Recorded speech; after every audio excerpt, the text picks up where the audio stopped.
ଧନ ତୁ କଣ କରୁଛୁ? ଓଇ ସୁନା କଣ କରୁଛୁ? ଅନାମେ ଗୋଟେ ଛୁଆ ରାତି 10ଟା 10:30 ହେଲାନି ପାନ ପାଛିଆ ଧରି ବସିଛି। ଅନା ପାନ ଭଙ୍ଗା ଶିଖିଛୁ? କେମିତି କଣ?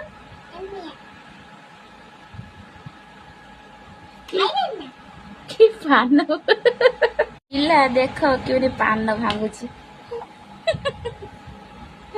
କି ପାନ ଭଙ୍ଗାଲୋ ବାପ, ସବୁ ଢାଳି ଦେଲା। ତ ମା କାଲି ତତେ ମାରିବେ, କାଲି ମାରିବେ ତତେ ତୋ ମା। ମୁଁ ଏଇ ଭିଡିଓଟା ତ ମାକୁ ଦେଖେଇଦେବି। ମୁଁ ଏଇ ବୋଉ ଦେଖ ଗେଲଣ କଣ କରୁଛି ହେଲା। ମୁଁ ଖାଇନି, ଭଲ ଲାଗିବ ନା? ଓ